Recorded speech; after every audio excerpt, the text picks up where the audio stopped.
Hello guys, आज हम बात करने जा रहे हैं बहुत ही अच्छे चैप्टर की जो न्यूमेरिकल्स देता है बहुत ज़्यादा, जिसे हम कहते हैं सॉल्यूशंस। ठीक है, सॉल्यूशंस में अप्रॉक्स आपके 1 से 2 क्वेश्चन आपको देखने को मिल सकते हैं। एक क्वेश्चन तो आए हैं मोस्ट प्रोबेबली एवरी ईयर। ठीक है, तो चलिए शुरू करते हैं। सॉल्यूशन में स्टार्टिंग से हम पहले कंसंट्रेशन टर्म्स पढ़ते हैं कुछ, ठीक है ना। कुछ कंसंट्रेशन टर्म्स पढ़ते हैं।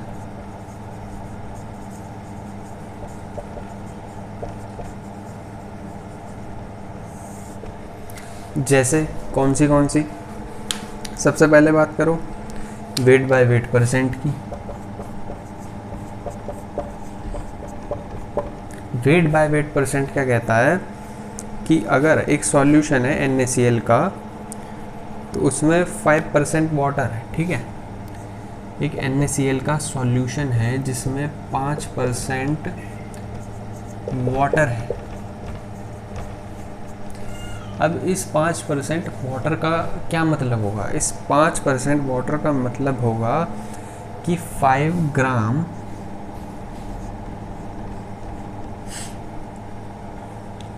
ठीक है ना। ये मैंने आपको कंफ्यूज कर सकता है, इसका मतलब है 5% सॉल्यूशन है। एक NaCl का सॉल्यूशन है 5% पानी में। आपने ऐसे मत पढ़ लेना इसे कि 5% वाटर। NaCl का सॉल्यूशन है 5% इन वाटर। ठीक है, या ऐसा कह सकते हैं कि 5% NaCl सॉल्यूशन इन वाटर। तो इसका मतलब होगा कि 5 ग्राम NaCl है इन कितना, 100 होगा या 95 होगा, ये आप बताइए। ये होगा 100 ग्राम सॉल्यूशन। ठीक है, क्या वीडियो में कोई प्रॉब्लम तो नहीं है? नहीं जी, सही आ रही है सब वीडियो। चलिए, जब तक भी सही आए।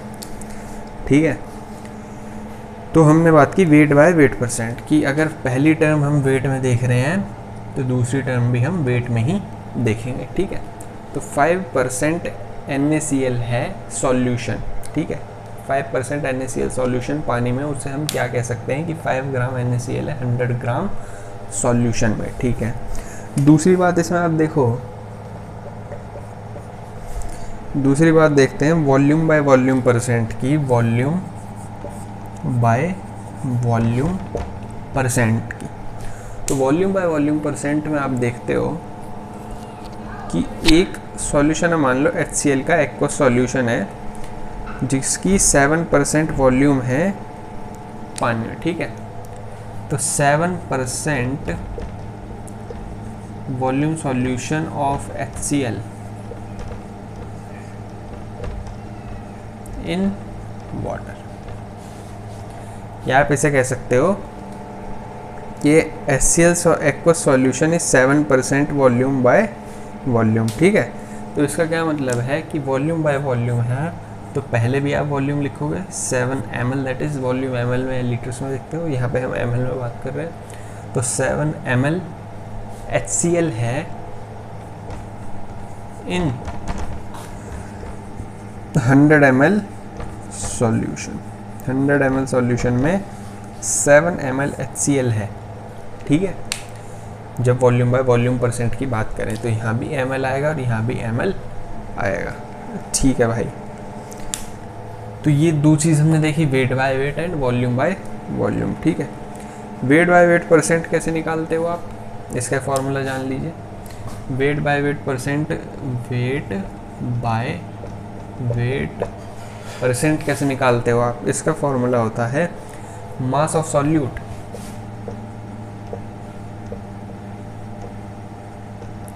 Upon mass of solution into 100%। जब भी होगा 100 से मल्टीप्लाई कर देंगे आप। ये कैसे निकालोगे, volume by volume percent, volume of solute, क्या यही होगा वॉल्यूम ऑफ सॉल्यूशन इनटू 100। क्या ये सही लिखा है मैंने, बताइए। जी हाँ, आपने बिल्कुल सही है एकदम। ठीक है भाई, हाँ mass of solute, mass of solution, तो यहाँ volume of solute, volume of solution. ठीक है, तो ये हमने बात की कंसंट्रेशन टर्म्स, वेट के टर्म्स में एंड वॉल्यूम के टर्म्स में। ठीक है, अब दोनों का मिक्स देखेंगे, इसे नोट कर लीजिएगा स्क्रीनशॉट लेके।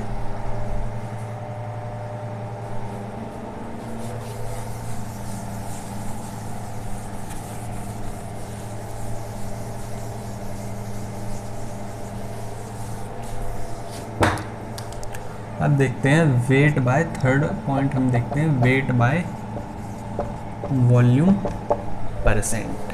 ठीक है, वेट बाय वॉल्यूम परसेंट में आप देखते हो शुगर सॉल्यूशन है 3% वेट बाय वॉल्यूम। इसका क्या मतलब हुआ?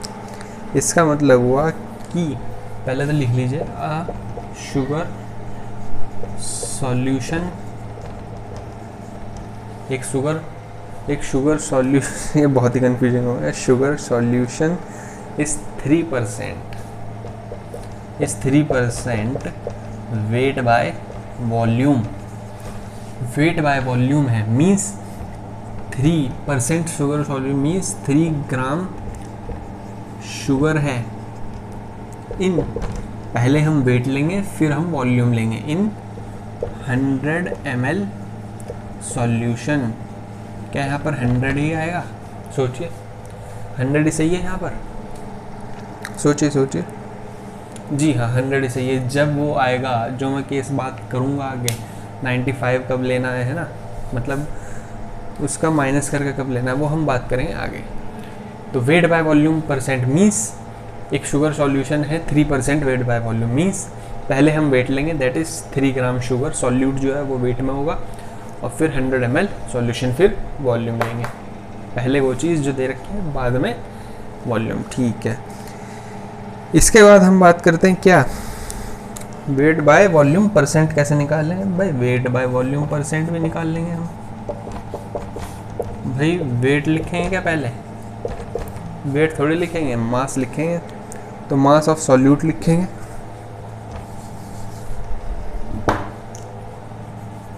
Mass of solute upon volume of solution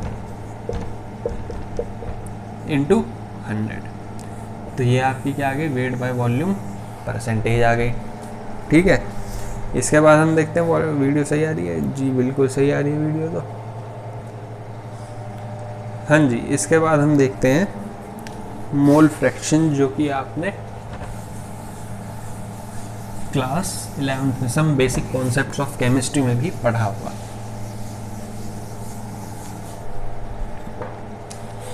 four चीज इसमें निकल के आई। मोल फ्रैक्शन, मोल फ्रैक्शन देखते हैं। ये मोल फ्रैक्शन होता है कि अगर हमें कोई सॉल्यूट है, मान लीजिए, उसका हमें मोल फ्रैक्शन निकालना है टू द सॉल्यूशन के मोल्स के रेस्पेक्ट में, तो हम उसे कहेंगे मोल फ्रैक्शन। मान लीजिए सॉल्यूट का मोल फ्रैक्शन निकालना हो या सॉल्वेंट का मोल फ्रैक्शन निकालना हो।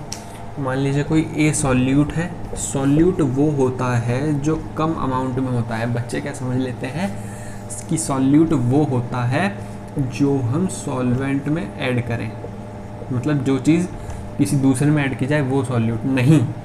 सॉल्वेंट में भी ऐड हो सकता है भाई, लिक्विड भी ऐड हो सकता है।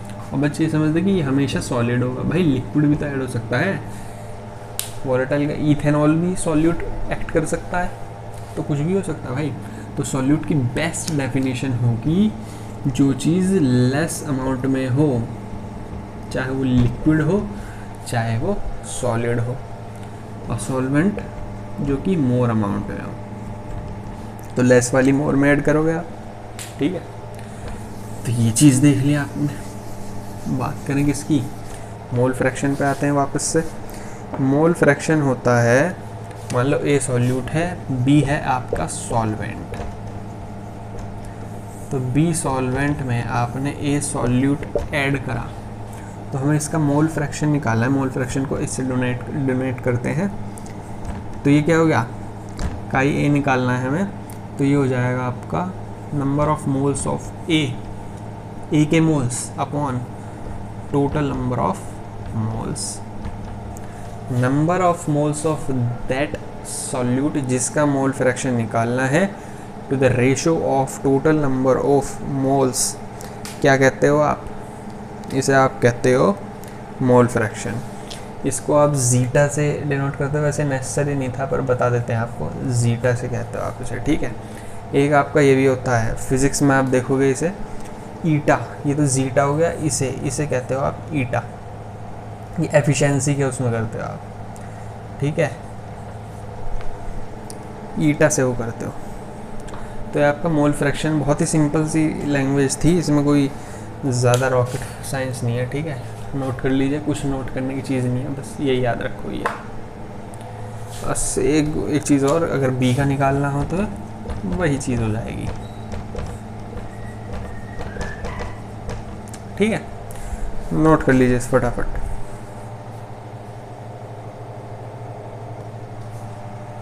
एक चीज़ और याद रखिएगा कि मोल फ्रैक्शन का जो दो कंपोनेंट्स का जो सम होता है वो 1 के इक्वल होता है, ये चीज़ भी नोट कर लीजिए, ठीक है। दोनों उसके मोल फ्रैक्शन का सम 1 के इक्वल आएगा। तो किसी एक का फाइंड आउट कर तो दूसरे की फाइंड आउट करने की ज़रूरत नहीं है, 1 में से उसका माइनस कर दीजिए जिसका आपने निकाल लिया, ठीक है, दूसरे का आ जाएगा। अच्छा, ऑब्वियस सी बात है। इसके बाद हम देखते हैं पीपीएम। पीपीएम ये कैपिटल नहीं होता पहली बात तो, ये स्मॉल होता है, ठीक है। लिखने का तरीका है स्मॉल में ही हम वो करेंगे इसे, पार्ट्स पर मिलियन। पार्ट्स पर मिलियन अगर आप समझें तो इसमें मान लीजिए एग्जांपल देते हैं कि शुगर का सॉल्यूशन है, शुगर का 2 ppm का सॉल्यूशन है, या मान लीजिए 2 ppm शुगर है किसी सॉल्यूशन में, इन सॉल्यूशन, ठीक है। तो इसका क्या मतलब समझो, इसका मतलब है 2 ग्राम शुगर है 10 to the power 6 gram of solution, means 2 gram sugar is present in what, in 10 to the power 6 gram of solution, 10 to the power 6 gram of solution में 2 ग्राम शुगर प्रेजेंट है, ठीक है। तो मीन्स एक ppm में 10 to the power 6 ग्राम होते हैं, बिल्कुल सही बात है। तो नंबर ऑफ ppm निकालने का फॉर्मूला आपके सामने आता है, नंबर ऑफ पार्ट्स पर मिलियन या ppm। किसी भी सॉल्यूशन में अगर आपको निकालने हो तो उसका आएगा mass of solute upon mass of solvent, mass of solute upon mass of solvent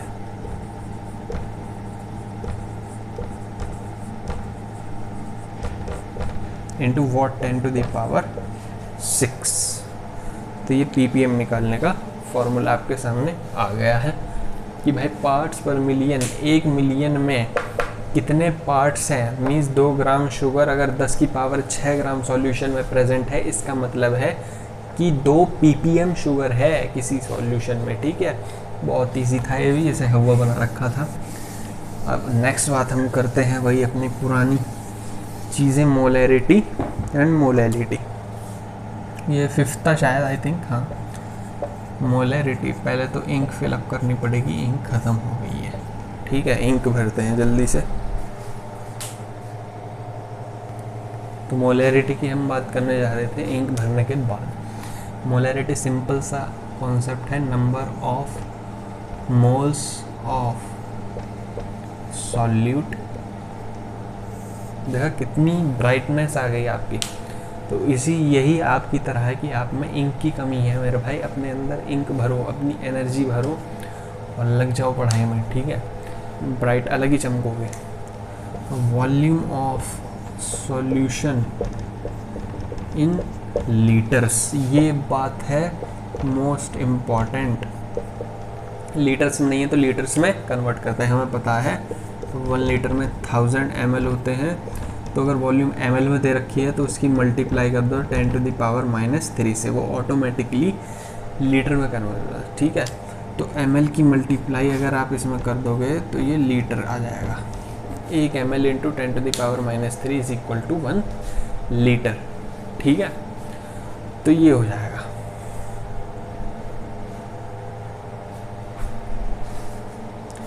क्या ये सही बात है? ये बात कुछ हजम नहीं हुई। बात क्या होनी चाहिए? 10⁻³ litre is equal to 1 ml।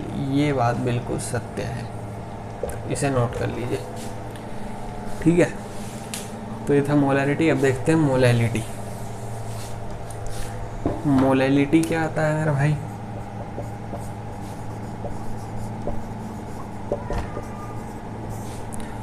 Molality अगर आप देखो तो मोलैलिटी में number of moles of solution तो रहते ही रहते हैं। सॉल्यूशन नहीं मेरे बेटे, सॉल्यूट। बात करें नीचे, नीचे क्या होगा? नीचे हो जाएगा मास ऑफ सॉल्यूशन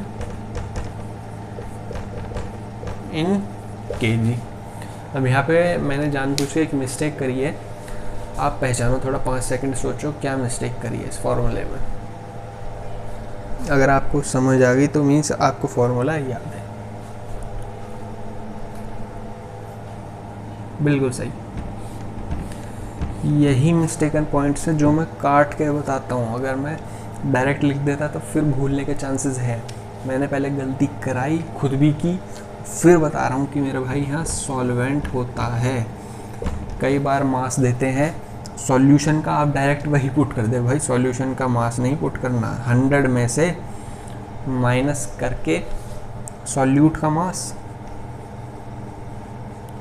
तब जाके सॉल्वेंट का मास आता है। तो ऐसे करिएगा आप जब भी कभी सॉल्यूट का मास बताओ। ठीक है, तो दोनों फार्मूलेज हमने देख लिए, नोट डाउन कर लीजिए जल्दी, स्क्रीनशॉट ले लीजिएगा। ठीक है,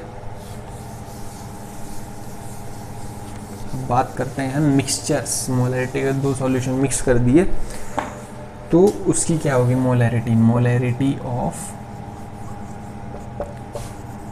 मिक्सचर्स। ठीक है, मिक्सचर्स में मान लीजिए 2 वो हैं कंटेनर, इन दोनों को मिक्स कर दिया हमने। इसकी वो मान लिए N1, इसके मान लिए N2 मोल्स। ठीक है, इसकी मोलैरिटी हमने मान ली M1, इसकी वॉल्यूम मान ली V1, इसकी मोलैरिटी M2, इसकी वॉल्यूम V2। अब दोनों को जब मिक्स करोगे तो फाइनल मोलैरिटी क्या होगी, ये क्वेश्चन आता है। तो भाई जब दोनों को मिक्स करोगे तो कुछ ऐसा लिखा जाएगा mathematically, M1 V1 plus M2 V2। ठीक है, दोनों को मिक्स कर दिया तो ये किसके इक्वल हो जाएगा? वॉल्यूम तो ऐड अप हो जाएंगी और एक फाइनल मोलैरिटी आ जाएगी M डैश। अब हमें M डैश फाइंड आउट करनी है, तो M डैश क्या आ जाएगी? कुछ बचा ही नहीं अब तो, M1 V1 plus M2 V2 upon V1 plus V2। ये आपकी M डैश आ गई है, फाइनल मोलैरिटी आ गई है अगर दो उसको मिक्स कर दिया जाए। ठीक है, इस पर क्वेश्चन बनते हैं। डायरेक्ट ऐसे भी याद कर सकते हो आप, MB is equal to constant. देखो आप SS लेके नोट कर लीजिएगा क्योंकि टाइम बहुत लग जाएगा फिर। तो MB is equal to constant आप याद कर सकते हो। Same goes with normality. Normality के साथ भी होगा। नॉर्मेलिटी पढ़ने के लिए हमें एक कॉन्सेप्ट समझना पड़ेगा जिसे आप जानते हो ग्राम इक्विवेलेंट के नाम से। तो ग्राम इक्विवेलेंट का कॉन्सेप्ट की बात करेंगे। तो चलिए बात करते हैं ग्राम इक्विवेलेंट की। ग्राम इक्विवेलेंट को समझने से पहले आपको एक चीज़ और समझनी होगी जिसे आप जानते हो इक्विवेलेंट मास के नाम से। तो इक्विवेलेंट मास क्या होता है?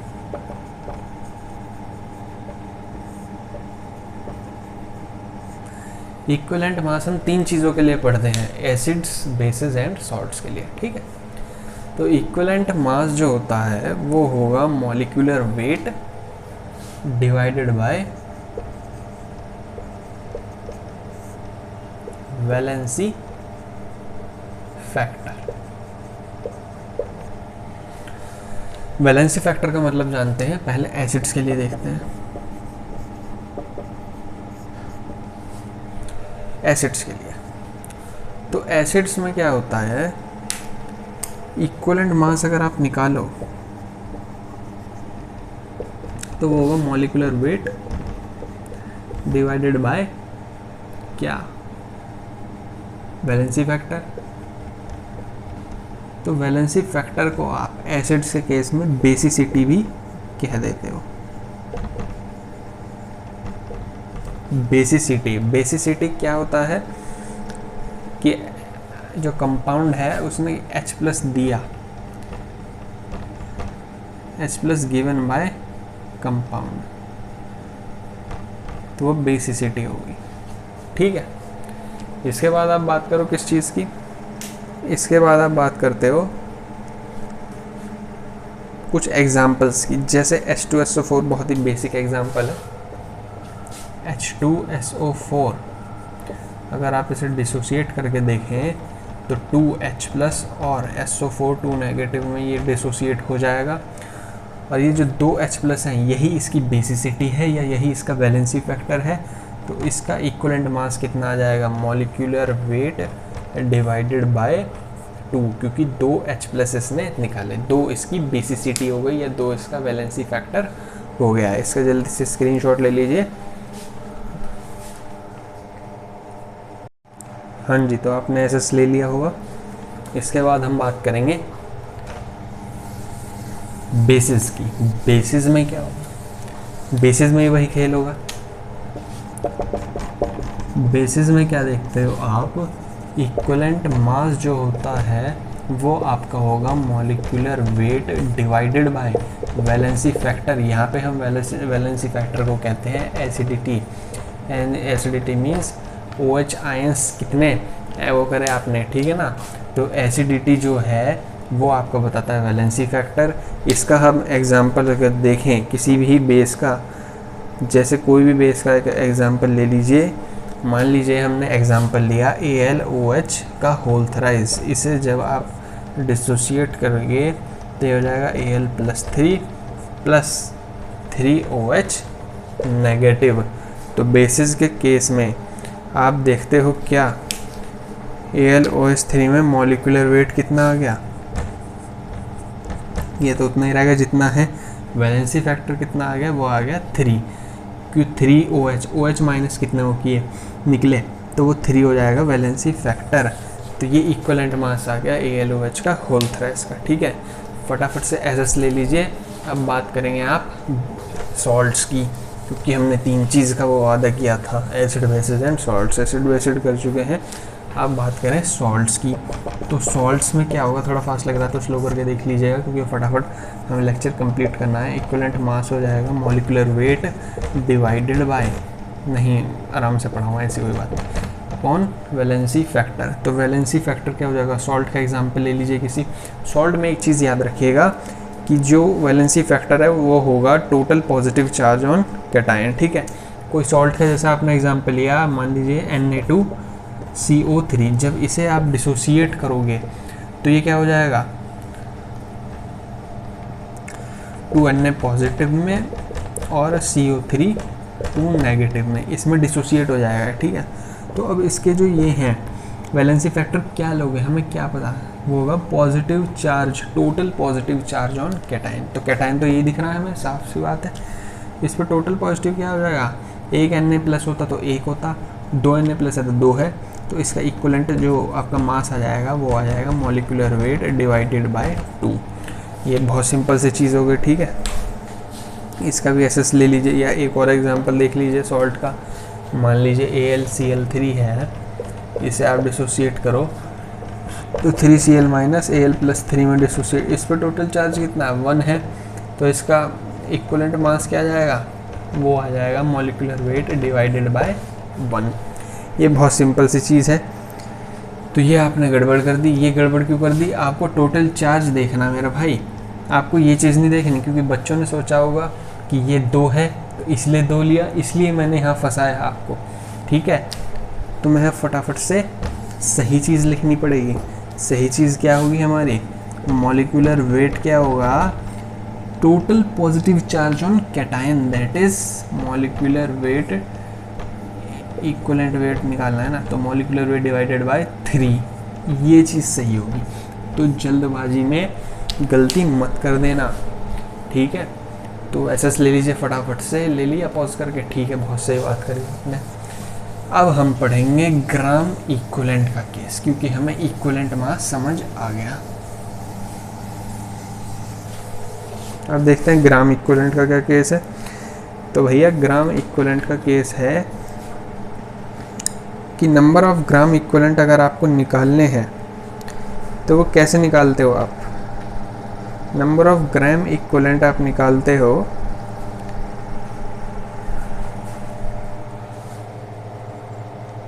मास अपॉन इक्विवेलेंट मास से, ठीक है। तो नंबर ऑफ ग्राम इक्विवेलेंट अगर आपको निकालने हैं तो ये हो जाएगा मास अपॉन इक्विवेलेंट मास। ये उसकी तरह ही है कि नंबर ऑफ आपको निकालने हैं। मोलैरिटी में क्या था, वो मोल्स में क्या था, मोल्स होता है, नंबर ऑफ मोल्स निकालने का फॉर्मूला क्या होता है, गिवन मास अपॉन एटॉमिक या फिर मॉलिक्यूलर मास।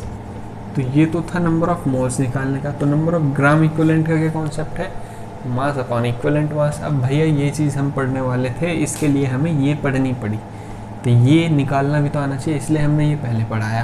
तो इक्विवेलेंट मास आपको निकालना सिखा दिया गया है, तो नंबर ऑफ ग्राम इक्विवेलेंट का तो कुछ बचा ही नहीं, ठीक है। और नॉर्मेलिटी पढ़ने क्यों कह रहे थे हम शुरू में, उसके लिए हमें नंबर ऑफ ग्राम इक्विवेलेंट ज़रूरी था। तो एक दूसरे पे डिपेंड कर रही हैं चीज़ें, क्योंकि नॉर्मेलिटी का अगर हम फॉर्मूला देखें जो हम पढ़ रहे हैं अब, नॉर्मेलिटी जो हम तब पढ़ाने जा रहे थे उसके लिए हमें ग्राम इक्विवेलेंट पढ़ाना पड़ा, और ग्राम इक्विवेलेंट के लिए हमें इक्विवेलेंट मास पढ़ाना पड़ा। तो अब देखते हैं क्या है इसके पीछे। तो normality just like molarity, molarity is number of moles of solute to the volume of solution liters, and normality is number of gram equivalents.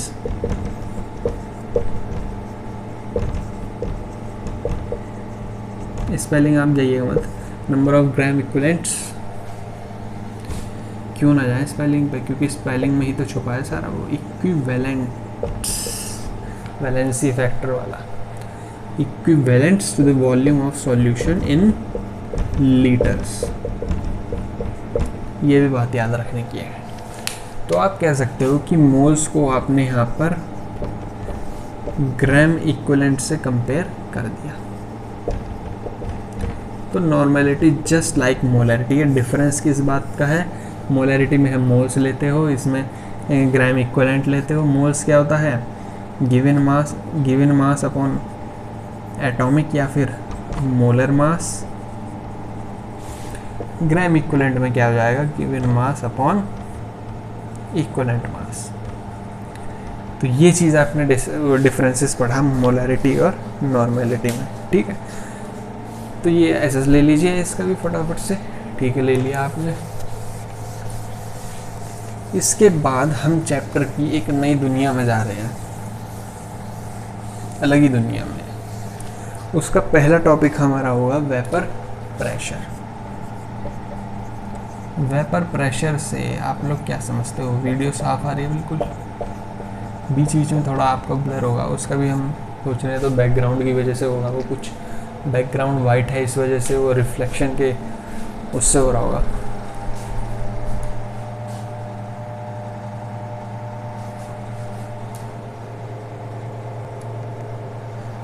हाँ जी, तो वेपर प्रेशर की अगर आप बात करो तो वेपर प्रेशर होता है कि मान लीजिए एक कंटेनर आपके पास, इसमें कोई लिक्विड भरा हुआ है ए, ठीक है, कोई लिक्विड इसमें फिल्ड है ए। अब इस ए जो है इसे हमने नीचे से हीट प्रोवाइड कर दी, तो वेपर्स इसके बन के ऊपर जाएंगे, और हमने ये कर दिया ऊपर से क्लोज, ठीक है, ऊपर से क्लोज कर दिया। अब जो इसके वेपर्स हैं, मान लीजिए इनका प्रेशर है कुछ पी ए, तो ये पी ए है, यही आपका कहलाता है vapour pressure. Vapour pressure simple शब्दों में अगर ख़त्म करें फटाफट, ना ज़्यादा लंबी बात करें, तो vapour exerted by the vapour pressure जो होता है वो pressure exerted by the vapours of liquid over the liquid. ठीक है, लिक्विड जो सरफेस है ये सरफेस जो है, इस सरफेस के ऊपर जो भी प्रेशर लग रहा है वेपर्स के थ्रू, उसे वेपर प्रेशर कहेंगे। और ये बात करते हैं डिपेंड्स किन किन चीज़ों पर करता है। ये डिपेंड करता है नेचर ऑफ लिक्विड पर या सॉल्वेंट पर। नेचर ऑफ सॉल्वेंट कह सकते हो आप। नेचर इन द सेंस कि वो पहली बात तो उसमें देखेंगे फोर्सेस कैसी लग रही है, फोर्स ऑफ अट्रैक्शन। तो फोर्स ऑफ अट्रैक्शन मान लीजिए, फोर्स ऑफ अट्रैक्शन कैसा है सॉल्वेंट के मॉलिक्यूल्स के बीच।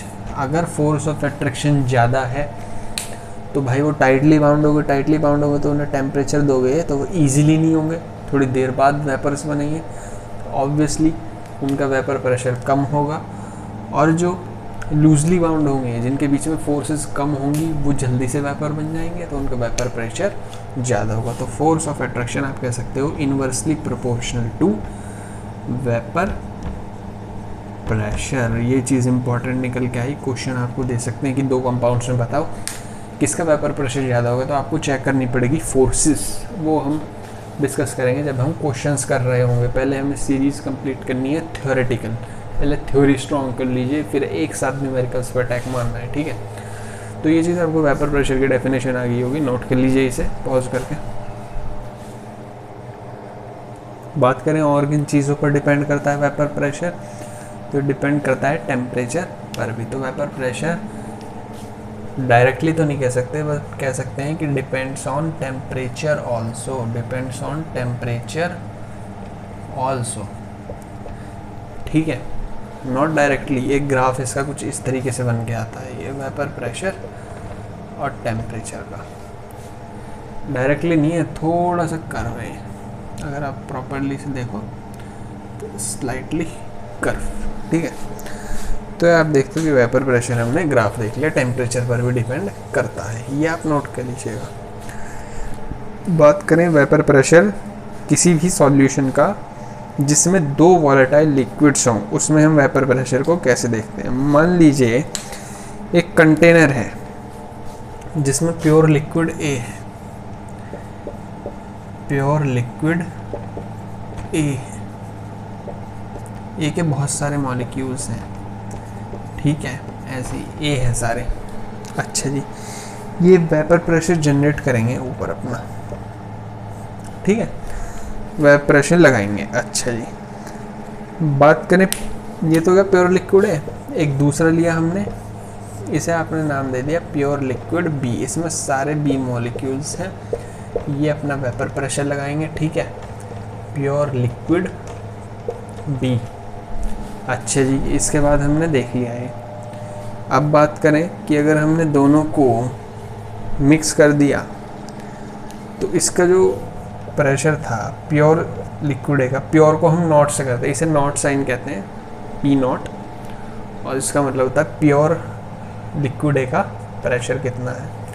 तो ये pressure of pure liquid A, या vapour pressure of VP of pure liquid A, P naught B कैसे हो गया, VP of pure liquid B. समझ गए। जब हम दोनों को मिक्स करेंगे तो क्या रिजल्ट आएगा, रिजल्ट कुछ इस तरीके से आएगा। एक कंटेनर में जब हम इन्हें मिक्स करेंगे तो रिजल्ट आएगा, कहीं पी ए के भी होंगे पार्शियल प्रेशर, ये हो गया पी बी का पार्शियल प्रेशर। ठीक है, अब जब पी ए जो होगा पार्शियल प्रेशर ऑफ ए, ये डायरेक्टली प्रोपोर्शनल होगा मोल फ्रैक्शन ऑफ ए के, और जो पी बी होगा पार्शियल प्रेशर ऑफ बी, ये डायरेक्टली प्रोपोर्शनल होगा मोल फ्रैक्शन ऑफ बी के। अब डायरेक्टली प्रोपोर्शनलिटी के इसके हटाने के लिए हमें कांस्टेंट लगाना पड़ता है। ठीक है, इस कांस्टेंट हटा करके जो हम कांस्टेंट लगाते हैं उसे कहते हैं हम क्या, राउल्ट्स लॉ का कांस्टेंट, ठीक है।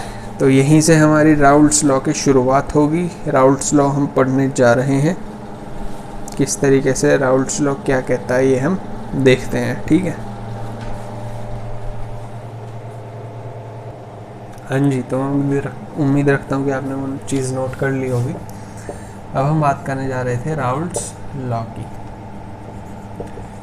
राउल्ट्स लॉ, स्पेलिंग पे मत जाइए, भावनाओं पे जाइए, भावनाओं की कदर होनी चाहिए। राउल्ट्स लॉ, ठीक है, किस तरीके से प्रोनाउंस कर रहे हैं उस चीज़ पे जाओ, राउल्ट्स लॉ, ठीक है। इसके बाद राउल्ट्स लॉ समझते हैं। राउल्ट्स लॉ कहता है कि किसी भी सॉल्यूशन में जो पार्शियल वेपर प्रेशर होता है हर एक कंपोनेंट का, मान लीजिए 2 कंपोनेंट है किसी सॉल्यूशन में, तो जो पार्शियल प्रेशर होगा किसी भी एक कंपोनेंट का, क्या वीडियो सही आ पा रही है?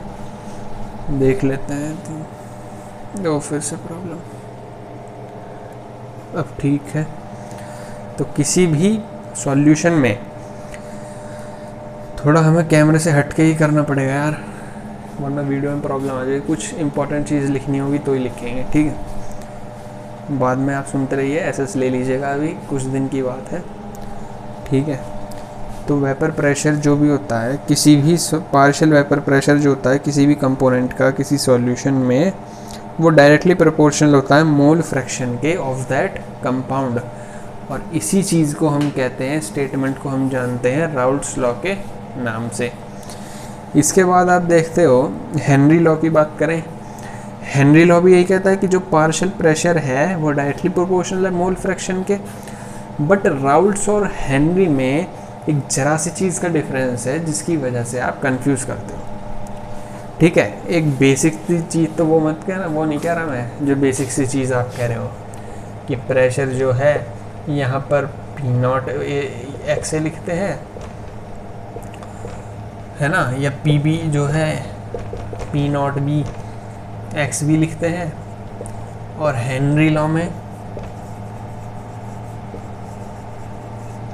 ये आप लिखते हो P = KHX। भाई ये नहीं कह रहा मैं, इस चीज़ का डिफरेंस नहीं कह रहा मैं। डिफरेंस ये है मोल फ्रैक्शन का। ये एक्स से दिखने में सेम लग रहे हैं, लेकिन जो मोल फ्रैक्शन है आपका उसमें डिफरेंस है।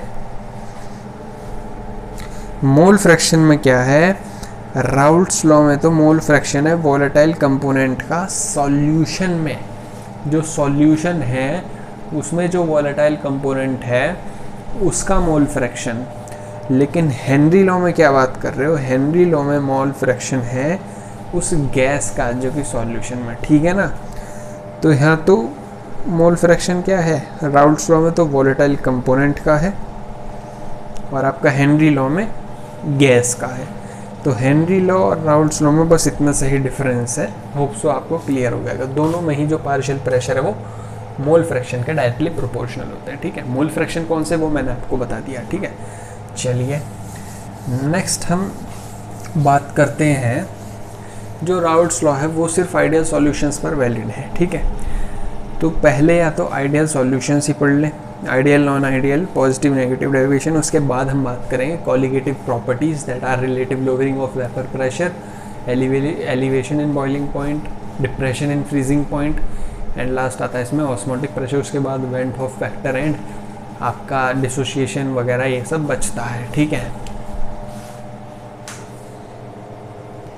हाँ जी, तो हम बात कर रहे थे ideal and non ideal solutions की।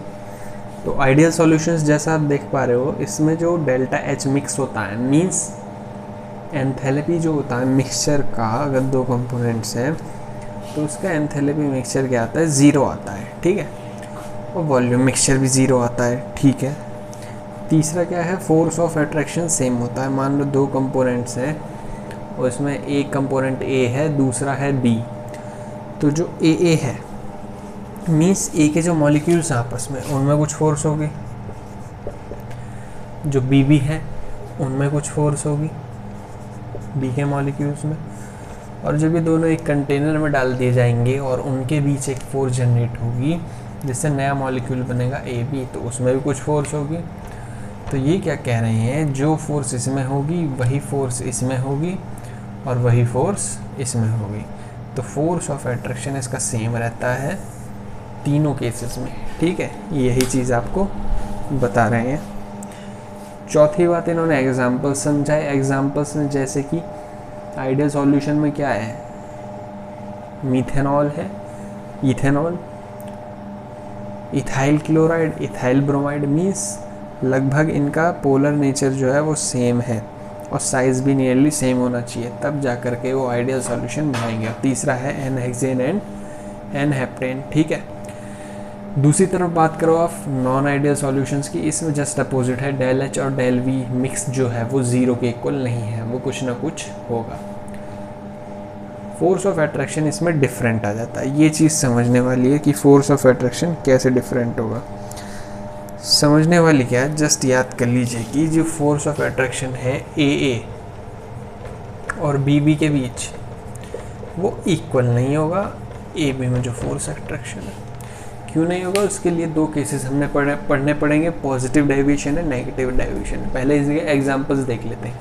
पॉजिटिव डेविएशन मीन्स मीथेनॉल और बेंजीन में, इथेनॉल एंड C6H5CH3 टॉल्यूइन में आपको देखने को मिलती है, ठीक है। तो नेगेटिव डेविएशन आपको देखने को मिलती है क्लोरोफॉर्म और एसीटोन में, नाइट्रिक एसिड एंड H2O में। तो ये आपने कंपैरिजन देख लिया आइडियल एंड नॉन आइडियल का। इसमें एक सिमिलैरिटी भी है। सिमिलैरिटी क्या देखने को मिलती है, जो डेल एस मिक्स जो है और डेल जी मिक्स जो है, तो डेल एस मिक्स में एंट्रोपी का जो चेंज है मिक्सचर का वो ज़ीरो से ज़्यादा होगा, मीन्स पॉजिटिव होगा दोनों के लिए, चाहे आइडियल हो चाहे नॉन आइडियल हो। और आपका जो डेल जी मिक्स है वो ज़ीरो से कम होगा, मीन्स नेगेटिव होगा, चाहे आइडियल सॉल्यूशन हो चाहे नॉन आइडियल सॉल्यूशन हो। तो ये दोनों के कंपैरिजन आपने देख लिया। अब नेक्स्ट हम बात करेंगे पॉजिटिव एंड नेगेटिव डेविएशन का क्या मतलब होता है।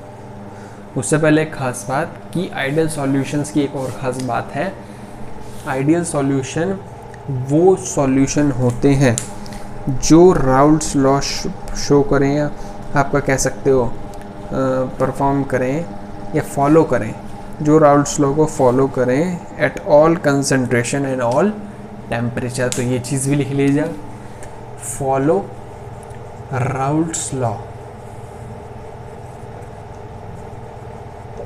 At all temperature and concentration, और ये फॉलो नहीं करते, ठीक है। बात करें किसकी, बात करें अब पॉजिटिव एंड नेगेटिव डेविएशन की। हाँ जी, तो हम बात करने जा रहे थे नॉन आइडियल सॉल्यूशंस में negative deviation and positive deviation की, ठीक है। तो डेविएशन से आप क्या समझते हो, डेविएशन से आपको ये समझना पड़ेगा कि भाई आइडियल में तो कोई डेविएशन नहीं था, किस चीज़ में, वेपर प्रेशर की चीज़ में, ठीक है। आप देखते हो मान लो एक वेसल है, उसमें ए टाइप के मॉलिक्यूल्स हैं जो कि आपस में फोर्सेस से जुड़े हुए हैं ए बॉन्ड से, और दूसरे हैं बी टाइप के मॉलिक्यूल्स, ठीक है, जो आपस में बी बॉन्ड से जुड़े हैं, ठीक है। इन दोनों को जब मिक्स करोगे तो इन दोनों में ए बॉन्ड भी बनेगा, भाई ए के बॉन्ड टूट के और बी की बॉन्ड टूट के ए और ए फ्री हो जाएंगे, बी और बी फ्री हो जाएंगे, तो ए और बी बना लेंगे आपस में बॉन्ड, ठीक है। अब इनकी बॉन्ड की इंटेंसिटी डिसाइड करती है कि सॉल्यूशन या वो पॉजिटिव डेविएशन शो करेगा या फिर नेगेटिव डेविएशन शो करेगा। अगर ए बॉन्ड और बी बॉन्ड की जो फोर्स ऑफ अट्रैक्शन है वो ज़्यादा है as compare to A B bond, means जो बॉन्ड बना उसकी फोर्स ऑफ अट्रैक्शन ज़्यादा है और जो पुराने बॉन्ड्स थे उनकी फोर्स ऑफ अट्रैक्शन कम थी। इसका मतलब वेपर प्रेशर में क्या चेंज आया, वेपर प्रेशर में जो चेंज आया वो वेपर प्रेशर पहले कम था क्योंकि बॉन्ड कम उससे जुड़े हुए थे, अब वेपर प्रेशर ज़्यादा हो जाएगा क्योंकि बॉन्ड स्ट्रांगली जुड़े हुए हैं, जैसे कि हम पहले बात कर चुके हैं। तो अगर वेपर प्रेशर ज़्यादा आया तो इसका क्या मतलब है, सिंपल इसका मतलब है ना, तो भाई जैसे नेगेटिव डेविएशन की बात करो तो ए बी का ज़्यादा है, मतलब वेपर प्रेशर पहले ज़्यादा था फिर कम हो गया, तो ज़्यादा से कम मीन्स इसीलिए इसे नेगेटिव डेविएशन कहा। यहाँ पे देखो पहले वेपर प्रेशर कम था। कम क्यों था? क्योंकि फोर्स स्ट्रांगली कनेक्टेड है। अगर स्ट्रांगली कनेक्टेड है तो उन्हें तोड़ना मुश्किल हो जाएगा। लेकिन अगर ये बाद में जाकर के फोर्स ऑफ अट्रैक्शन कम हो गया तो ये वीकली कनेक्ट तो ईजिली टूट गया। तो जो ईजिली टूटना है ये जल्दी ईजिली टूटता रहेगा, तो वेपर प्रेशर बढ़ता रहेगा। तो वेपर प्रेशर बढ़ेगा, इसलिए पॉजिटिव डेविएशन। तो वेपर प्रेशर के रेस्पेक्ट में हम बात करते हैं कि डेविएशन पॉजिटिव होगी या नेगेटिव। और ख़ास बात कि भाई जो ये है नेगेटिव डेविएशन में जो राउल्ट्स लॉ है उसमें जो हम एक्सपेरिमेंटली करें और मैथमेटिकली अपने देखें तो मैथमेटिकली वो ज़्यादा आता है एज़ कम्पेयर टू एक्सपेरिमेंटेड। तो इस ज़्यादा वेपर प्रेशर हो गया है ना, तो आपका नेगेटिव डेविएशन होगा, है ना।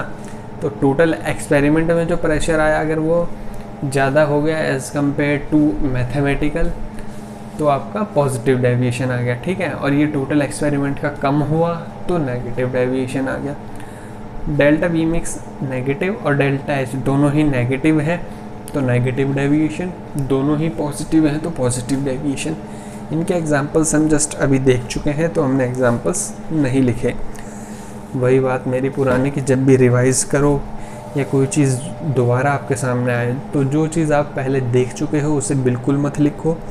वो जब ही लिखना चाहिए जब आपको याद ना हो। अगर वो आपको याद है तो उसे लिखने की ज़रूरत नहीं है, ठीक। ऐसा आप ले लेंगे, इसे नोट कर लेंगे। इसके बाद हम बात करेंगे कॉलिगेटिव प्रॉपर्टीज़ की। 4 तरीके की कॉलिगेटिव प्रॉपर्टीज़ है, ठीक है, तो नोट कर लीजिए। हाँ जी, तो बात करते हैं relative lowering in vapour pressure की। इसमें थोड़ा समझने वाली बात है, थोड़ा सा ही समझेंगे, इजी लैंग्वेज में समझेंगे एकदम और जल्दी ख़त्म करेंगे। कोई अपना उन्हीं की टीचर्स की तरह की भाई बहुत ही घंटों लगा दिए, चैप्टर चला ही जा रहा है, चलता ही चला जा रहा है चैप्टर। भाई काम की चीज़ पढ़ो, जिससे क्वेश्चन बनने वो पढ़ो। कुछ रह जाए, कोई नई तरीके का क्वेश्चन आ गया या कुछ चीज़ मिस हो गई तो वो क्वेश्चन करते हुए सॉल्व कर लो बस। ज़रूरी थोड़ी एक बार चैप्टर पढ़ रहे हो तो सारी चीज़ बता दी, भाई लोड नहीं। पहले इंपॉर्टेंट चीज़, फिर क्वेश्चन अटैम्प्ट, क्वेश्चन में जो कोई नई चीज़ मिली उसे अलग से नोट डाउन कर लिया, बात खत्म। Relative lowering of vapour pressure की अगर बात करें तो मान लीजिए एक कंटेनर है, इसमें ए के मॉलिक्यूल्स हैं बहुत सारे, ए ये ए क्या है? वॉलेटाइल है, वॉलेटाइल कंपोनेंट है, ठीक है। अपना हीट दे रहे हैं हम इसे और ये वेपर बन रहा है। P0 इसका वेपर प्रेशर हो गया ऑफ प्योर ए। अब इसमें हमने क्या दिमाग लगाया कि हमने इसमें सोचा कि B को ऐड किया जाए सॉल्यूट को, जो कि एक नॉन वॉलेटाइल कंपोनेंट है। नॉन वॉलेटाइल मीन्स सॉलिड ही हो सकता है या ऐसा जो कि वेपर्स में ना कन्वर्ट हो।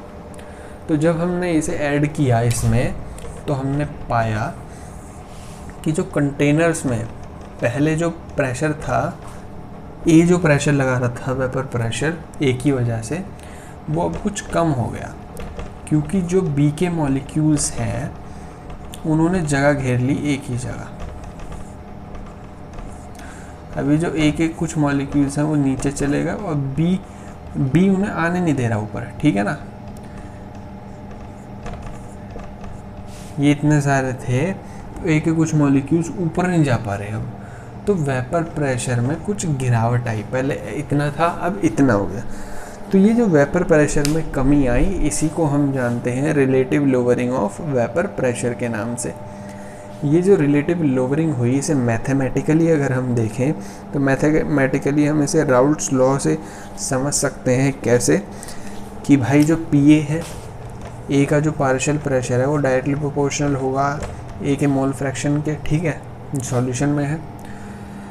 इसे हम हटाते थे तो क्या मिलता था हमें? कांस्टेंट को हटाने पर, कांस्टेंट को प्रोपोर्शनलिटी साइन हटाने को कांस्टेंट लगाना पड़ता था P0 A x a, ठीक है। अब ये जो है P0 A x a, अब x a को क्या लिख सकते हो? आपने स्टार्टिंग में मैंने आपको बताया था कि दो कंपोनेंट के मोल फ्रैक्शन का सम हमेशा 1 आता है। तो एक्स ए को क्या लिख सकते हो आप, एक्स ए को आप लिख सकते हो 1 माइनस एक्स बी। ये बार बार मैं एक्स कह रहा हूँ, ये क्या था, इस साइन को हम क्या जीटा के नाम से जानते थे, तो जीटा कहना ज़्यादा बेहतर होगा, पर फॉर कन्वीनियंस मैं एक्स कह रहा हूँ, सॉरी, ठीक है। तो ये देंगे जीटा है, जीटा भी तो एक्स ए एक्स बी, ठीक है, सही है फिर भी, लेकिन पता होना चाहिए जीटा, ठीक है। तो पी ए क्या हो जाएगा, P naught A 1 minus x B, तो पी ए क्या हो गया, P naught A minus P naught A x B, ठीक है। अब ये जो है यहाँ से P naught A x B क्या आ जाएगा, P naught A minus P A, और एक्स बी हमारा क्या आ गया, हमें एक्स बी निकालना है, तो एक्स बी क्या आ जाएगा हमारा, P naught A minus P A upon P naught ए, और यही हमारा फॉर्मूला निकल के आता है relative lowering of vapour pressure का। तो हम कह सकते हैं relative lowering of vapour pressure है वो एक्स बी के मोल फ्रैक्शन के डायरेक्टली प्रोपोर्शनल है, मीन्स बी के मोल फ्रैक्शन के इक्वल है, जो relative lowering of vapour pressure है। तो अगर आपसे डायरेक्ट पूछे कि relative lowering of vapour pressure, जो सॉल्यूट नॉन वोलेटाइल आपने ऐड किया उसका मोल फ्रैक्शन निकाल लो डायरेक्ट, ठीक है। इसको और मॉडिफाई करें तो मॉडिफाई करके क्या पाएंगे, इसे मिटाना पड़े, चलिए रब कर देते हैं इसे, होप सो आपको ये चीज़ तो समझ आएगी होगी। यार छोड़िए रब भी क्या करना, एक साथ ऐसे ले लीजिएगा, इसे यहाँ मॉडिफाई करते हैं ऊपर। तो एक्स बी को आप क्या लिख सकते हो, n B upon n A plus n B is equal to P naught A minus P A upon P naught A. तो इसे ऐसे भी लिख सकते हो। कई बार क्या होता है, जो ये है एन बी, ये कंपैरेटिवली एन ए से बहुत ज़्यादा छोटा होता है, तो इसको हम कई बार नेगलेक्ट भी कर देते हैं। एन बी कब जब बहुत छोटा हो एन ए से, तो हम इसे नेगलेक्ट कर देते हैं, और फॉर्मूला क्या आ जाता है, n B upon n A, ठीक है। वो आप समझ लीजिएगा, जब क्वेश्चन में आपको पता लग जाएगा कि कौन सी चीज़ कम दे रखी है, कौन सी चीज़ ज़्यादा दे रखी है, ठीक है। कैलकुलेशन के लिए हम यूज़ करते हैं उस चीज़ को। तो इसका एसएस ले लीजिए जल्दी से, इसके बाद हम बात करेंगे एलिवेशन इन बॉइलिंग पॉइंट की। हाँ जी, तो बात करते हैं एलिवेशन इन बॉइलिंग पॉइंट की। एलिवेशन इन बॉइलिंग पॉइंट से आप क्या समझते हो, इसमें बात करते हैं, मान लीजिए एक वेसल है, उसमें सॉल्यूशन है कोई, ठीक है। जैसे हमने relative lowering of vapour pressure में बात की थी, इसमें भी हम बात करते हैं कि एक वेसल है जिसमें कोई सॉल्यूशन है, ठीक है ना। तो उस वेसल में अगर हमने नॉन वोलेटाइल सॉल्यूट ऐड कर दिया, जैसे कि वहाँ किया था, कहाँ, relative lowering of vapour pressure में नॉन वोलेटाइल सॉल्यूट ऐड किया था कि नहीं किया था, है ना, किया था ना। तो जो ऐड कर देंगे तो वेपर प्रेशर क्या हो रहा था, वहाँ डिक्रीज़ हो रहा था। क्यों हो रहा था, क्योंकि जो सॉल्यूट है उसके मॉलिक्यूल जो है वो जिस उसमें ऐड किए गए सॉल्वेंट में या सॉल्यूशन में, उस सॉल्यूशन के मॉलिक्यूल्स को ऊपर आने नहीं दे रहे थे, तो वेपर प्रेशर डिक्रीज़ हो गया था। ऐसे ही क्या है कि एलिवेशन और बॉइलिंग पॉइंट को समझें, तो जब वेपर प्रेशर डिक्रीज़ होता है तो बॉइलिंग पॉइंट इंक्रीज़ होता है। ये कैसे हुआ, इस चीज़ को समझने के लिए हमें बॉइलिंग पॉइंट की डेफिनेशन होना पता ज़रूरी है, ठीक है, पता होना ज़रूरी है। तो बॉइलिंग पॉइंट की डेफिनेशन क्या कहती है, बॉइलिंग पॉइंट की डेफिनेशन कहती है आपसे कि बॉइलिंग पॉइंट एक वो पॉइंट है या वो टेम्परेचर है जिस टेम्परेचर पर वेपर प्रेशर सॉल्यूशन का इक्वल हो जाए एटमॉस्फेरिक प्रेशर के, ठीक है। तो जिस टेम्परेचर पर vapour pressure of solution is equal to atmospheric pressure of आपका वो जो सॉल्वेंट या सॉल्यूशन प्रेजेंट है उसके जो नहीं एटमॉस्फेरिक प्रेशर के इक्वल हो जाए, तो उस टेम्परेचर को आप बॉइलिंग पॉइंट कहते हो, ठीक है। उस टेम्परेचर पर सब्सटेंस बॉयल होना स्टार्ट हो जाता है। अच्छा, अब बात करें कि वेपर प्रेशर डिक्रीज़ हो गया, तो भाई जब वेपर प्रेशर डिक्रीज़ होगा तो देखो टेम्परेचर, बॉइलिंग पॉइंट क्या था, वो टेम्परेचर जिस टेम्परेचर पर वेपर प्रेशर सॉल्यूशन का इक्वल हो रहा है एटमॉस्फेरिक प्रेशर के। तो वेपर प्रेशर आपका कम भी हो सकता है एटमॉस्फेरिक प्रेशर से और ज़्यादा भी हो सकता है। तो जब वेपर प्रेशर कम होता है ना एटमॉस्फेरिक प्रेशर से, मीन्स एटमॉस्फेयर ज़्यादा प्रेशर लगा रहा है और वेपर प्रेशर कम हो गया, तो आपका क्या केस बनता है, बॉइलिंग पॉइंट आपका इंक्रीज़ हो जाता है, ठीक है ना। तो आपको यही चीज़ याद रखनी है कि वेपर प्रेशर कम होने पर बॉइलिंग पॉइंट में एक एलिवेशन आता है और इस एलिवेशन को हम नाम देते हैं एलिवेशन इन बॉइलिंग पॉइंट, और यही कॉलिगेटिव प्रॉपर्टी बनता है, ठीक है। कॉलिगेटिव प्रॉपर्टीज़ हम पढ़ तो रहे हैं, क्या इसका मीनिंग आपको पता है? नहीं पता, तो जानते हैं मीनिंग कॉलिगेटिव प्रॉपर्टीज़ का। कॉलिगेटिव प्रॉपर्टीज़ वो प्रॉपर्टीज़ होती हैं सॉल्यूशन की जो डिपेंड करें नंबर ऑफ सॉल्यूट पार्टिकल्स पर, जैसे कि मोल्स, मॉलिक्यूल्स, आयंस या फिर मोल फ्रैक्शन, ठीक है ना।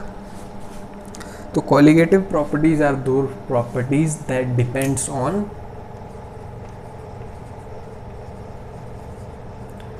Number of solute particles, whether moles, molecules,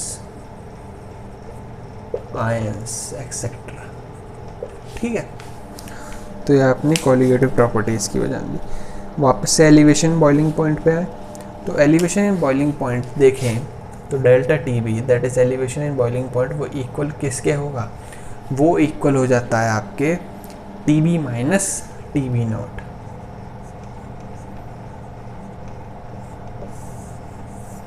ये तो है आपका एलिवेशन इन बॉइलिंग पॉइंट, ठीक है। एक्सपेरिमेंटली अगर आप देखो, ये तो प्योर सॉल्वेंट का हो गया बॉइलिंग पॉइंट, ये हो गया ऐड करने के बाद कितना बॉइलिंग पॉइंट हुआ। तो ऐड करने के बाद जितना बॉइलिंग पॉइंट हुआ ऑब्वियसली वो ज़्यादा है, और ज़्यादा होती है कोई चीज़ तो ज़्यादा में से ही कम को माइनस करते हैं, इसलिए ज़्यादा में से कम को माइनस किया। ये तो था बिना ऐड करे, और जब ऐड कर दिया हमने तो बॉइलिंग पॉइंट वेपर प्रेशर क्या हुआ, डिक्रीज़ हुआ, तो बॉइलिंग पॉइंट इंक्रीज़ हुआ, तो ज़्यादा में से कम घटाया, इसलिए फ्रीजिंग पॉइंट में इसका जस्ट अपोजिट होगा, वो भी देखेंगे।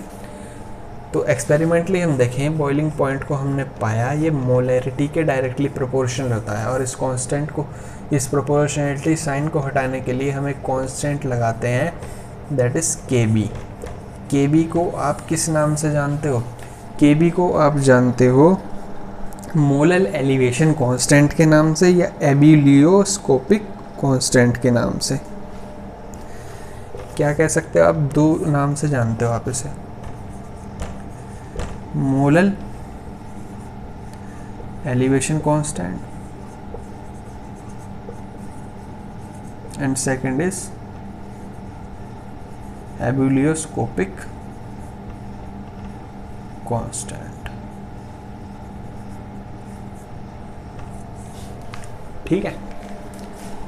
ये चीज़ आपने जान ली एलिवेशन इन बॉइलिंग पॉइंट में, ठीक है। यूनिट क्या होती है इसकी? यूनिट होती है केल्विन केजी पर मोल।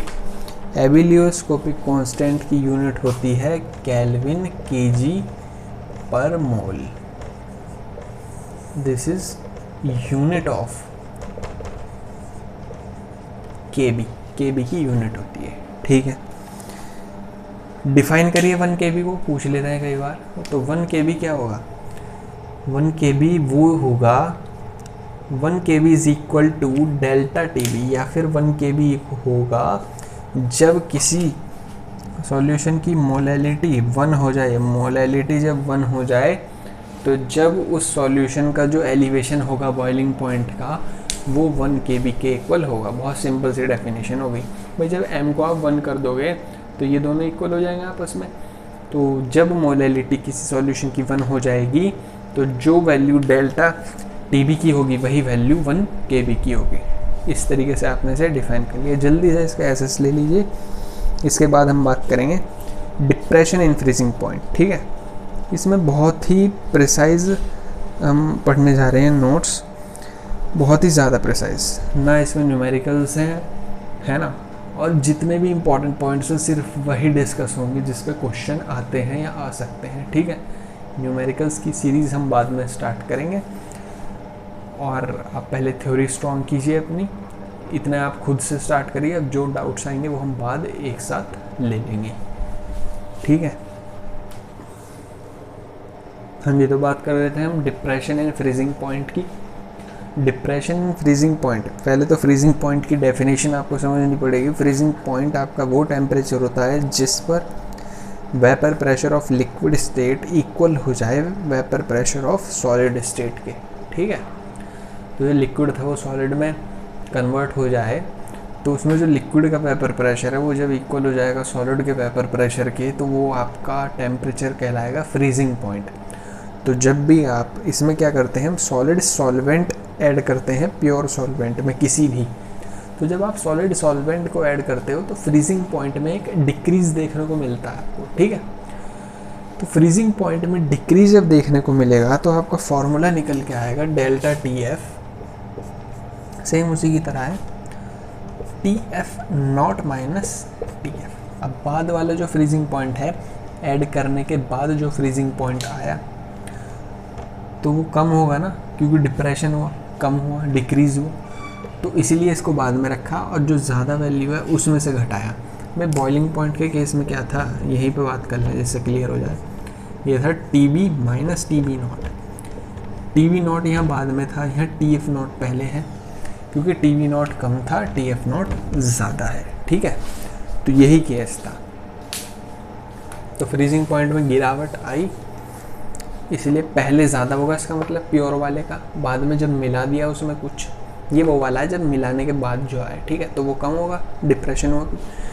और वैसे अगर आप देखो मैथमेटिकली सेम बॉइलिंग पॉइंट की तरह, तो ये मोलरिटी का डायरेक्ट होगा प्रोपोर्शन, और डेल्टा टी एफ जो होगा कांस्टेंट लग जाएगा के एफ इंटू एम। ये के एफ को आप क्या कहते हो, इस के एफ को आप मानते हो मोलर डिप्रेशन कांस्टेंट के नाम से या क्रायोस्कोपिक कांस्टेंट के नाम से। मोलर डिप्रेशन कांस्टेंट के नाम से जानते हो,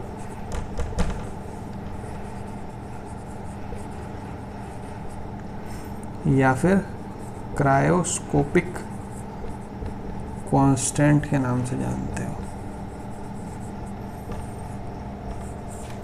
ये चीज़ है आपकी। ठीक है, इसकी डेफिनेशन क्या होगी, 1 K F is equal to, same उसी की तरह अगर मोलरिटी 1 हो जाए तो 1 K F is equal to delta T F. ठीक है, यूनिट देख लो इसकी, केल्विन के जी पर मोल, इसकी भी यूनिट वही होगी केल्विन के जी पर मोल। किसकी यूनिट है, ये यूनिट है यूनिट ऑफ के एफ। ठीक है, क्रायोस्कोपिक कांस्टेंट की यूनिट। इसमें और कुछ है नहीं। इसके बाद हम देखते हैं directly osmotic pressure. Osmotic pressure से आप क्या समझते हो, इधर रब कर दिया जाए। ऑस्मोटिक प्रेशर क्या होता है, ये बायो में भी आप पढ़ोगे, ट्रांसपोर्ट इन प्लांट्स में।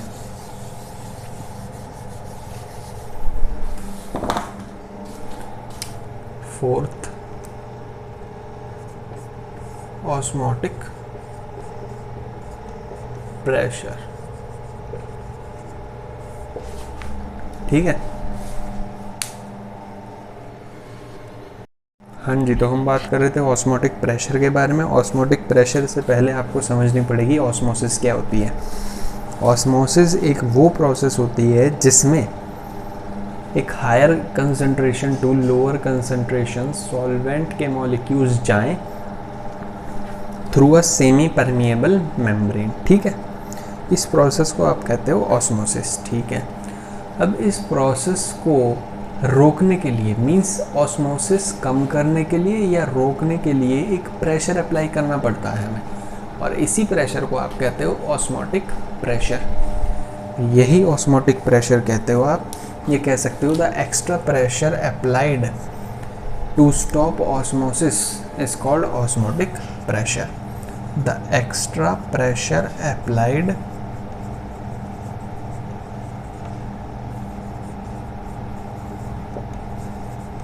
to stop osmosis is called osmotic pressure। इसे पाई से डिनोट करते हैं और मैथमेटिकली ये इक्वल होता है CRT के, जहाँ पर T ऑब्वियसली टेम्परेचर है, C क्या है, concentration that is molarity, number of moles of upon volume of solution in liters, है ना। और आर क्या है यहाँ पर, आर है यहाँ पर universal gas constant. Universal gas constant को आप सॉल्यूशन कांस्टेंट भी कह सकते हो। तो इसे टेम्परेचर तो आप केल्विन में देखते हो, ठीक है। और यूनिवर्सल गैस कांस्टेंट की वैल्यू आप ले सकते हो 0.0821, इसकी वैल्यू आप ले सकते हो 0.0821। इसकी यूनिट होना बहुत ज़रूरी है याद। अगर एटमॉस्फेयर में है प्रेशर तो ही आपको ये यूनिट लेनी है, ठीक है। एटमॉस्फेयर पर मोल केल्विन में, एटमॉस्फेयर पर मोल केल्विन, ठीक है। अब आपको याद रखने कि एक एटमॉस्फेयर में कितने पास्कल होते हैं। एक एटमॉस्फेयर में 1.0 × 10⁵ पास्कल होते हैं, ठीक है। और 1 बार में 0.987 एटमॉस्फेयर होते हैं। 1 बार में अगर ये कन्वर्जन के लिए है 0.987 एटमॉस्फेयर, ठीक है। ये चीज़ें आपने देख ली। और आप देख सकते हो 1 एटमॉस्फेयर में 760 mmHg होते हैं।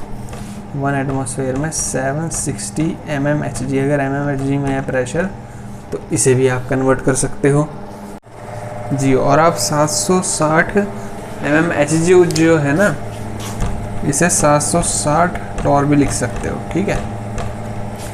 तो ये आपने पढ़ लिया। एक एटीएम में इतने पास्कल, इतने mmHg या फिर इतने टॉर, और एक बार में इतने एटीएम होते हैं, ठीक है। तो ये चीज़ आपने देख ली ऑस्मोटिक प्रेशर के रिगार्डिंग, उसकी यूनिट के रिगार्डिंग। अब बात करते हैं हम लास्ट टॉपिक की, जो कि है आपका degree of dissociation and went Hoff factor. चलिए शुरू करते हैं, इसे नोट कर लीजिए।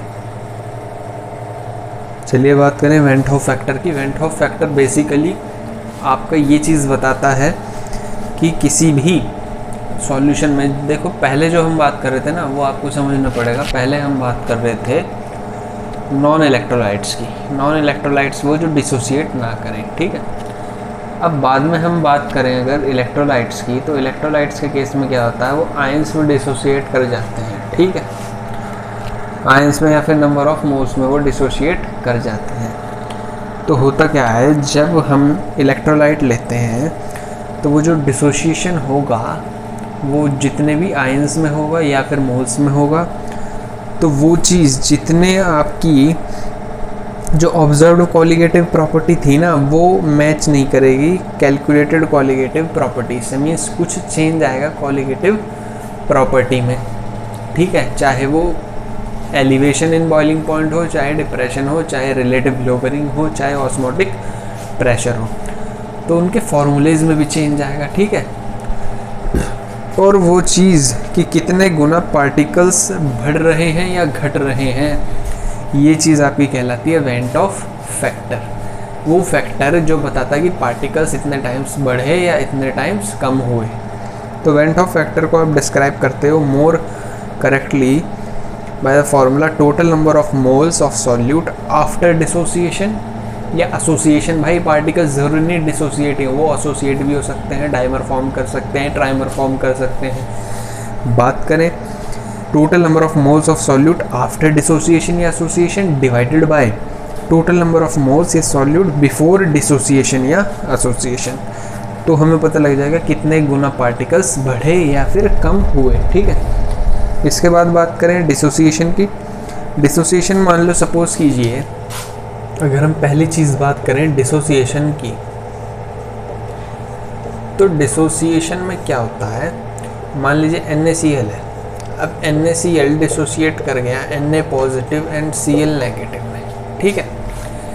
इसका एक मॉलिक्यूल था, अब 1 से 2 हो गए। अच्छा जी, इसके बाद क्या हुआ, हमें क्या देखने को मिल रहा है, ये हमें पता लग रहा है कि ये 100% डिसोसिएशन है। पता क्या लग रहा है, हमें ऑलरेडी बता रखा है। मान लो उसने क्या रखा, 100% डिसोसिएशन है, ठीक है। तो इसका वेंट ऑफ फैक्टर क्या होगा, वेंट ऑफ फैक्टर इसका होगा, पहले कितना था 1, बाद में कितना हो गया 1 + 1 2, तो अब आफ्टर एसोसिएशन डिसोसिएशन बिफोर, तो आफ्टर इतने बिफोर इतना, तो वेंट ऑफ फैक्टर इसका 2 आ गया, ठीक है, ये सारी हम वो बात करें जब डिसोसिएशन 100% हो।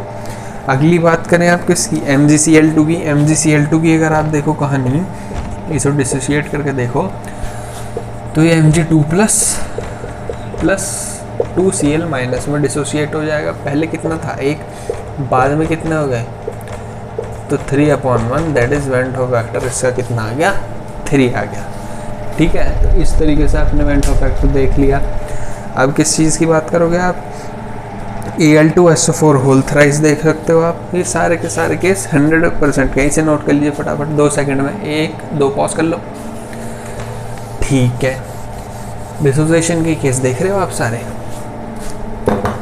Al2SO4 whole thrice, Al2SO4 whole thrice. अब चैप्टर में मज़ा आने लग गया है।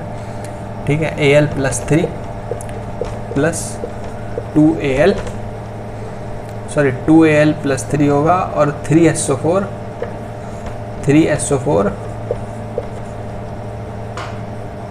2 नेगेटिव होगा। तो पहले कितना था 1, बाद में कितना होगा 2 + 3, तो इसका वेंट ऑफ फैक्टर कितना आ गया 5/1, दैट इज 5। एक लास्ट एग्जांपल आप देख सकते हो, कोई कॉम्प्लेक्स कंपाउंड है K4FeCN6। ठीक है, कमेंट सेक्शन में इसका नेम बताना अगर आपने कोऑर्डिनेशन पढ़ रखा है तो, K4FeCN6। ठीक है, इसका नेम बताना, IUPAC नेम, अगर कोऑर्डिनेशन कंपाउंड आपने कुछ भी आइडिया ज़रा से भी 12th क्लास में पढ़ा हो। ठीक है, तो इसका क्या करोगे भाई, इसे डिसोसिएट करोगे तुम, किस में डिसोसिएट हो जाएगा 4K+ में, और आपका FeCN की पावर 6 और ये 4 नेगेटिव में, तो 4 + 1 दैट इज 5। पहले 1 था, बाद में 5 हो गया, तो I क्या हो गया 5/1, दैट इज ये भी 5 हो गया। तो इसका भी 5 आया और इसका भी 5 आया। अच्छा जी, ये चीज़ आपने देख ली। अब जो ऑब्जर्व्ड कॉलिगेटिव प्रॉपर्टी है वो इसमें ज़्यादा होगी देन कैलकुलेटेड कॉलिगेटिव प्रॉपर्टी से, है ना। तो ये तो हमने माना भाई कि 100% डिसोसिएशन है। इस जो भी 4 एग्जांपल देखे हमने, इसमें हमने एज्यूम किया कि वो 100% डिसोसिएट हो गए, लेकिन ऐसा ज़रूरी नहीं है कि हमेशा 100% डिसोसिएट हो भाई। डिसोसिएशन थोड़ा सा भी हो सकता है, थोड़ा ज़्यादा हो सकता है, कम हो सकता है। ठीक है ना, तो उसके लिए हमें एक अलग से एक टॉपिक पढ़ना पड़ेगा, डिग्री ऑफ डिसोसिएशन, जिससे हम पता लगा सकते हैं कि कितनी डिग्री में डिसोसिएशन हुआ। इसे नोट कर लीजिए फटाफट, 1 और 2।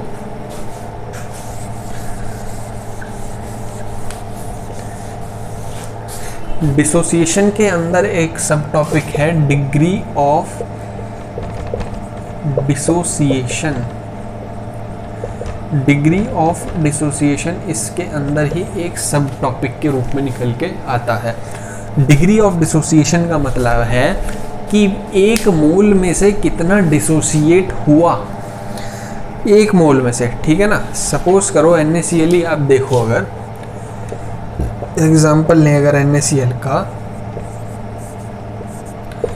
ये Na पॉजिटिव और Cl नेगेटिव में टूट गया। अब हमें इसका बताएं, इसके पहले याद रखना है डिग्री ऑफ डिसोसिएशन को हम अल्फा से डिनोट करते हैं, अल्फा टाइम्स ये। ठीक है, कितनी डिग्री है डिसोसिएशन की। NaCl का 1 मोल है मान लीजिए, बिल्कुल सही बात है, 1 मोल है, और शुरू में इनके 0 होंगे। इनिशियल बात करें अगर रिएक्शन की, भाई इनिशियली तो ये बने ही नहीं, पहले तो NaCl ही पड़ा था सिर्फ, जब इसे डाला तब कितने हुए, 1 में से कुछ कम हुआ होगा। भाई हमारी जनरली रिएक्शंस कैसे होती हैं मेरे भाई या बहन जो भी है, तो हमने रिएक्टेंट लेते हैं तो रिएक्टेंट धीरे धीरे कम हो जाता है, रिएक्शन में कंज्यूम होता जाता है। एंजाइम है तो एंजाइम के साथ मिल करके प्रोडक्ट बनाता है, एंजाइम नहीं है या कैटलिस्ट नहीं है तो उसके साथ वो अपने आप कर लेता है। ठीक है, जैसे भी होता है। तो बेसिकली प्रिंसिपल है कि रिएक्टेंट आपका प्रोडक्ट में चेंज होता है कम होते होते। तो रिएक्टेंट का अमाउंट कम हुआ, कम के लिए कुछ माइनस करेंगे मन में से, मान लो अल्फा माइनस की, अल्फा है डिग्री ऑफ डिसोसिएशन। ठीक है, तो यही है डिग्री ऑफ डिसोसिएशन, है ना। आपसे अगर ये कहते थे कि भाई कंफ्यूज करने में शुरू से क्यों ध्यान दे रहा हूँ उस चीज़ पे कि 1 में से ही होगा, मान लो यह 2 NaCl है, तो स्टूडेंट्स क्या लिख सकते थे यहाँ 2 माइनस अल्फ़ा। तो वो क्या कह सकते हो कि ये डिग्री ऑफ डिसोसिएशन, नहीं मेरे भाई, डिग्री ऑफ डिसोसिएशन जो है वो ये नहीं होगा। अगर देखो 2 में से अल्फ़ा गए तो 1 में से कितना जाएगा भाई 2 में से तो अल्फ़ा जा रहे हैं, 1 में से अल्फ़ा माइनस अल्फ़ा बाई 2, तो यहाँ 2 माइनस अल्फ़ा बाई 2 करना था अगर यहाँ 2 होता तो। समझ रहे हो मेरी बात? NaCl नहीं, कुछ भी हो सकता है 2, तो 2 माइनस भाई 2 में तो अल्फ़ा डिसोसिएट हो रहा है, तो 1 में कितना होगा अल्फ़ा बाई 2, तो 2 माइनस अल्फ़ा बाई 2 होगा मेरा भाई तब।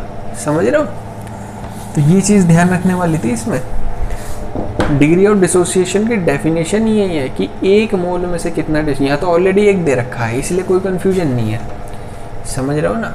यहाँ ऑलरेडी 1 है, इसमें कोई, इसलिए आपको कोई कन्फ्यूजन नहीं हो। 1 माइनस अल्फ़ा कर दिया डायरेक्ट। अगर यहाँ 2 होता तो हमें क्या खेल खेलना था कि भाई 2 में से तो अल्फ़ा जा रहा है, तो 1 में से कितना जाएगा अल्फ़ा बाय 2, तो 2 माइनस अल्फ़ा बाय 2 करते फिर आप। ठीक है, वो चीज़ आप समझ गए। अब देखो ये अल्फ़ा घटा तो ये अल्फ़ा बढ़ते हैं भाई, रिएक्टेंट जितना कम होगा उतना ही प्रोडक्ट आपके बढ़ते हैं। ये अल्फ़ा कम हुआ, ये अल्फ़ा बढ़े। अब हमें वेंट ऑफ फैक्टर निकालना है, तो वेंट ऑफ फैक्टर जो है वो इन सब के सम के इक्वल होगा।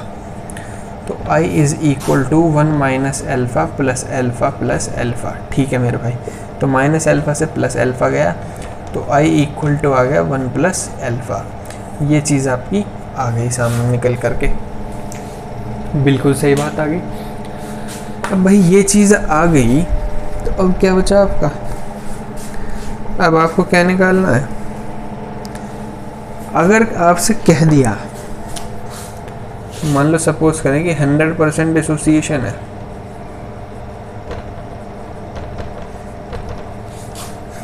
तो 100% डिसोसिएशन में अल्फ़ा की वैल्यू 1 होती है।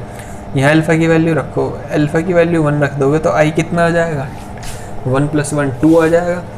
और वैसे भी हम कैसे देख रहे थे कि 100% अगर डिसोसिएशन है तो अल्फ़ा की वैल्यू 2 आएगी। तो हमें ये प्रूव कर गया पॉइंट कि ये फॉर्मूला बिल्कुल सही जा रहा है हमारा। तो ये जस्ट चेक करने के लिए था कि अल्फ़ा की वैल्यू 1 यानी कि 100% डिसोसिएशन रखोगे तो इनकी वैल्यू कितनी आएगी? तो 2 आएगी I की वजह, है ना?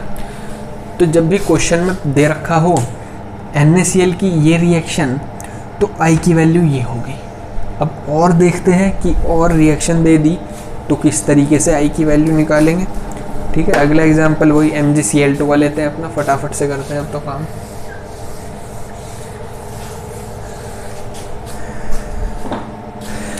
ब्लर तो नहीं आ रही? सही है। ये चैप्टर शायद 1 घंटे का जाएगा। MgCl2, तो ये हो जाएगा Mg+2।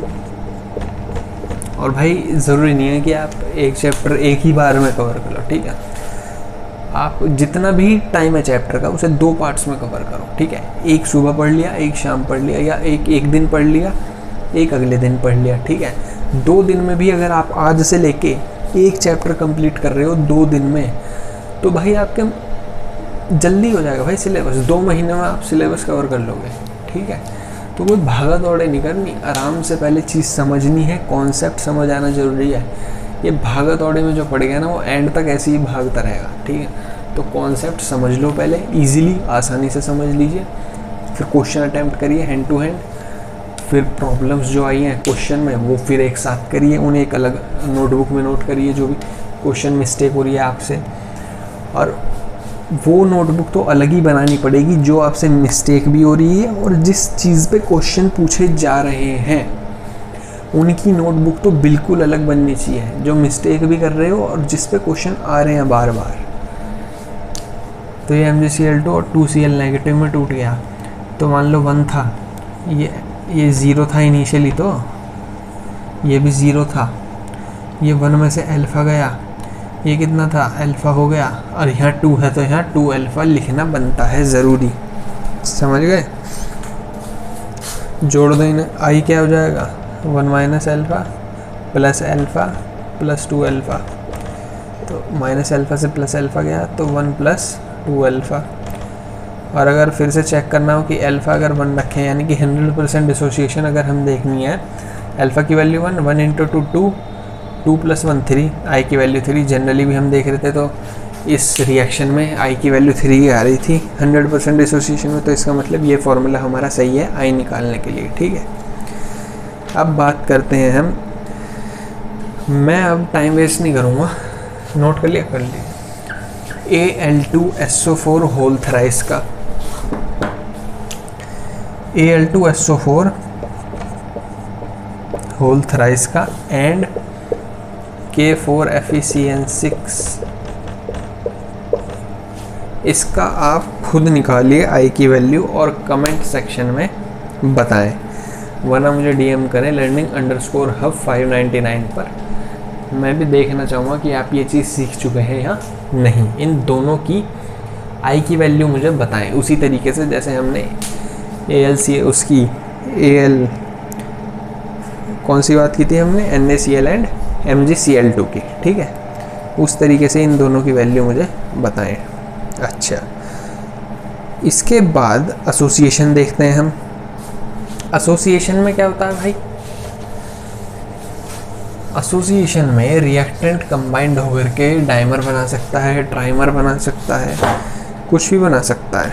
ठीक है, इसमें पहले 100% एसोसिएशन की बात करेंगे हम। ठीक है, एक इसमें एग्जांपल होता है कार्बोक्सिलिक एसिड का बेंजीन में। तो कार्बोक्सिलिक एसिड अगर बेंजीन के सॉल्यूशन में हो जाए, अगर मिक्स कर दे, तो वो डाइमराइज कर लेता है खुद को और वो डाइमराइजेशन परफॉर्म करता है। ठीक है, देख लेते हैं। 2C6H5COOH,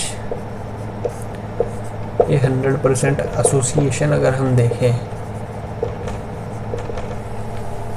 तो क्या बना लेगा ये, डायग्रामेटिकली अगर आप बात करो C6H5CO, ठीक है, C double bond O, C double bond है ना, C डबल बॉन्ड O और C सिंगल बॉन्ड O, ये हो जाएगा H।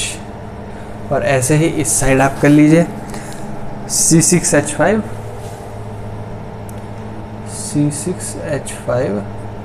और आपका C और आपका C सिंगल बॉन्ड O और आपका क्या C डबल बॉन्ड O और ये इससे आपका मैच H, इस तरीके से। तो C6H5 COOH and C6H COOH, तो ये इस तरीके से डाइमराइज हो जाएगा। और यहाँ दो मॉलिक्यूल से एक मॉलिक्यूल बना, वेंट ऑफ फैक्टर इसका हाफ आ जाएगा। समझ गए बात को? अच्छा जी, ट्राइमराइज होगा, अगर ट्राइमराइज तो वेंट ऑफ फैक्टर आपका आ जाएगा 1/3। और अगर टेट्रामराइज होगा, टेट्रामराइज भी कह सकते हैं, टेट्रामर बन गया, टेट्रामराइज तो आई की वैल्यू आपकी आ जाएगी 1/4। तो इस तरीके से आप इसे एसोसिएशन में देखते हैं। बिल्कुल सही, बहुत ही अच्छी चीज़ समझ आ गई हमें। इसका डिग्री ऑफ एसोसिएशन भी आप निकाल सकते हो। डिग्री ऑफ एसोसिएशन की बात करें, इसकी एसिटिक एसिड लेते हैं अब क्या, 2,6H3OH, ये डाइमराइज हो जाएगा CH3COOH की पावर 2। ये पहले 1 था, है ना, ये तो 1 ही था, ये 0 था, ये 1 था, ये 0। अब बताओ आगे ना वही केस जो हम NaCl में बता रहा था। यहाँ आप क्या लिखोगे, ये पहले 2 था, ये 0 हुआ। अब यहाँ क्या लिखोगे, 2 माइनस अल्फ़ा लिखोगे और यहाँ क्या लिखोगे, अल्फ़ा लिखोगे। क्या ये चीज़ सही है? ये चीज़ सही है?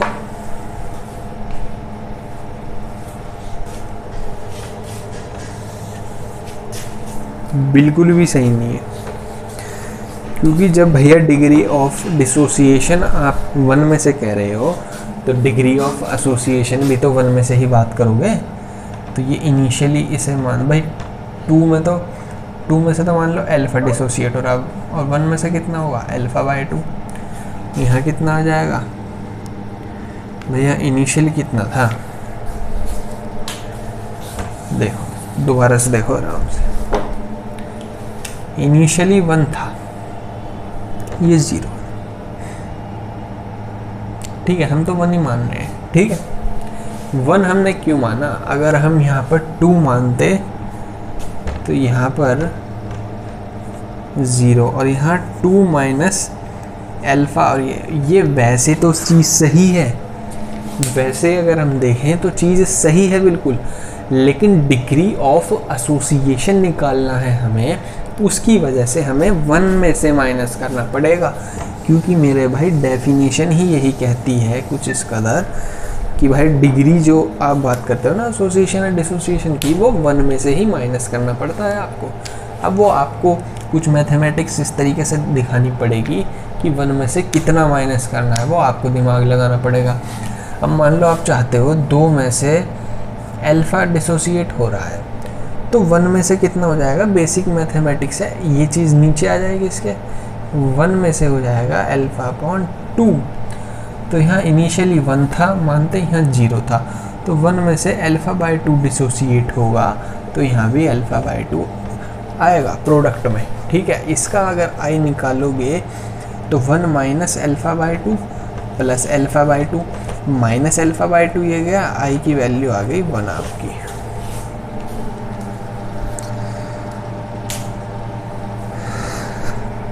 क्या ये चीज़ सही है, क्या चीज़ सही करी मैंने, बताइए।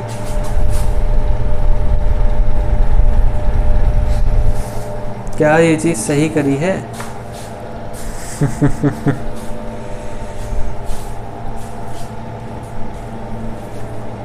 या कंफ्यूज हो गए?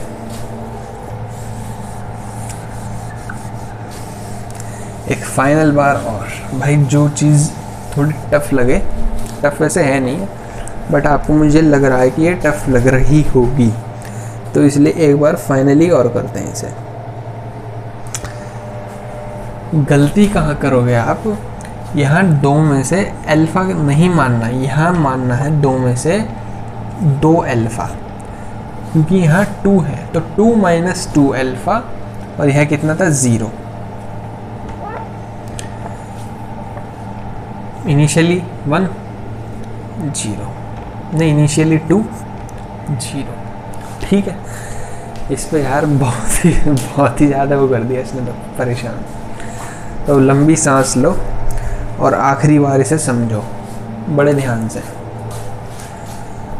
इनिशियल कितने दिख रहे हैं यहाँ, इनिशियली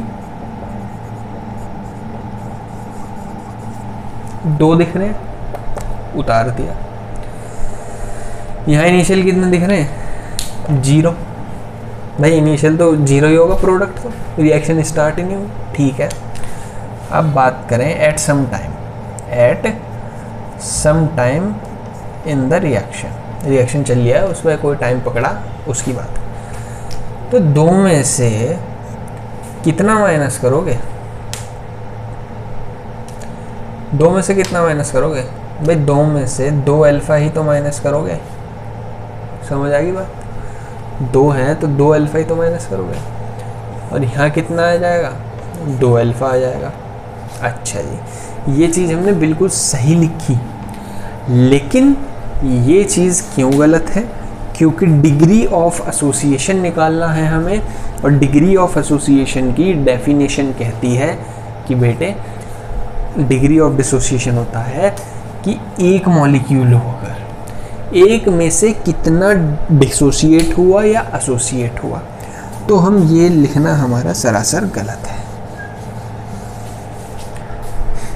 तो इनिशियली हमें 1 लेना पड़ेगा और फाइनली 0, और सम टाइम 1 में से, अब यहाँ देखो 1 में से 2 अल्फ़ा घटाओगे या कितना घटाओगे, देखो ये हम साइड में समझते हैं कि भाई 2 में से 2 अल्फ़ा घट रहा है, तो 1 में से कितना घटेगा, अल्फ़ा घटेगा ना, क्योंकि 2 अल्फ़ा, ये 2 नीचे आ गया तो 2 से 2 गया अल्फ़ा। भाई 2 में से 2 अल्फ़ा, तो 1 में से कितना अल्फ़ा, तो 1 में से अल्फ़ा घटेगा। वो मिस्टेक हो गई थी, ठीक है, उसके लिए सॉरी। अब समझो, ये अल्फ़ा घटा तो यहाँ अल्फ़ा बना, अल्फ़ा बाय 2 बनेगा, ठीक है ना। अल्फ़ा बाय 2 क्यों बना, क्योंकि यहाँ 2 आ गया, इसीलिए अल्फ़ा बाय 2 बना। समझ आ गया भाई, यहाँ 2 बने इसलिए तो अल्फ़ा बाय 2 बना, और यहाँ कितने थे अल्फ़ा, इसलिए यहाँ अल्फ़ा घटा। तो आई इसमें अगर हम निकालें तो 1 minus alpha plus alpha by 2, तो ये आ जाएगा 1 माइनस अल्फ़ा, और ये हो जाएगा आपका अल्फ़ा बाई 2। तो आई आ गया 1 माइनस अल्फ़ा बाई 2। चेक करो 100% है, इसकी वैल्यू 1 रखो, अल्फ़ा की 1 में से हाफ गया हाफ, और हम देख रहे थे इसकी वैल्यू हाफ आ रही थी, तो ये फॉर्मूला करेक्ट है बिल्कुल।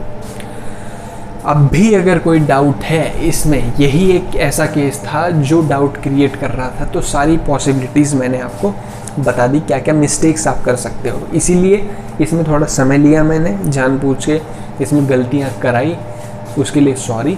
मैं डायरेक्ट भी बता सकता था, लेकिन मैं जब आप चीज़ को पहले ही देख लो कि ये गलतियाँ हो सकती हैं, तो आपके बहुत कम चांसेस हो जाते हैं गलतियाँ करने के, ठीक है।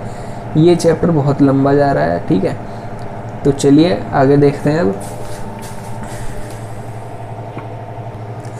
आगे क्या बात करें इसमें तो बस अब यही जान लीजिए कि जो वेंट होफ फैक्टर है, तो जब भी आप इलेक्ट्रोलाइट यूज़ करोगे तो आई आ जाएगा, और आई आ जाएगा तो सारे फार्मूलाज भी बदल जाएंगे, के एफ इंटू एम इंटू आई हो जाएगा, ठीक है।